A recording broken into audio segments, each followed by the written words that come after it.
maybe many of you know what happened to me, because I had another YouTube channel, and it eventually got taken down because of the whole homosexuality thing. There was a time when they weren't even allowing anybody to say anything against homosexuality, and my channel got cut down, or taken down because of that.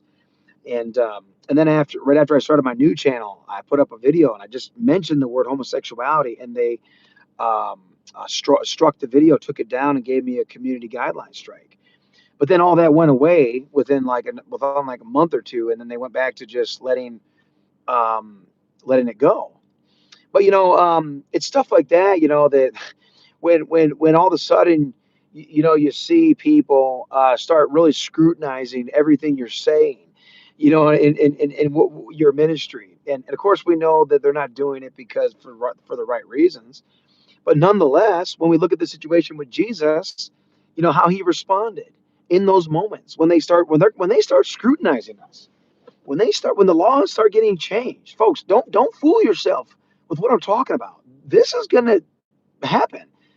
You and I are going to find ourselves in the future in the same situation as what we read about in Scripture, if we're here for the future, if God doesn't take us home between now and what's going to happen down the line. There is a Redeemer, Jesus, God's own Son. Because he who kills us is going to think he does God service. Whoever comes after us to try to catch us in our words, they're going to think that they're doing the right thing. We got to eradicate these radicals. We got to get these crazy, zealot, hateful, angry, street preacher, evangelist, Christian people out of here. They're the ones causing all the problems. They're the ones, wrecking our events and wrecking this and I mean, that's what they're going to do. So they're going to look for some way to do the same, to condemn us. So that's really what I saw when I read this.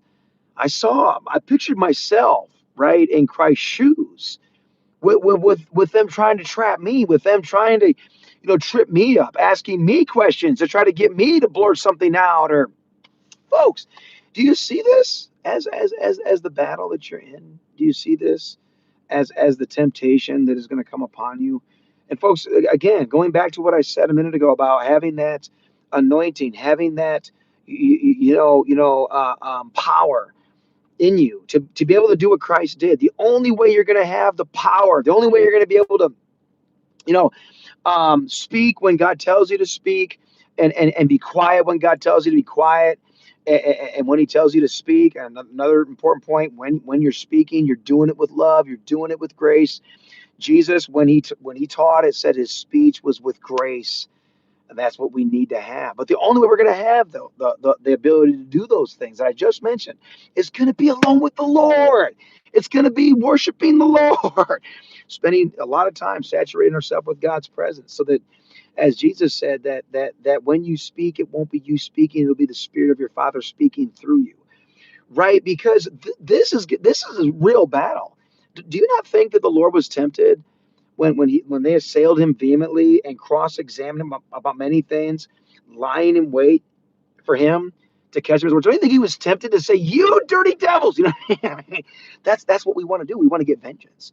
We want to, if they curse us, revile us. The temptation is to do what? Is to revile them in return.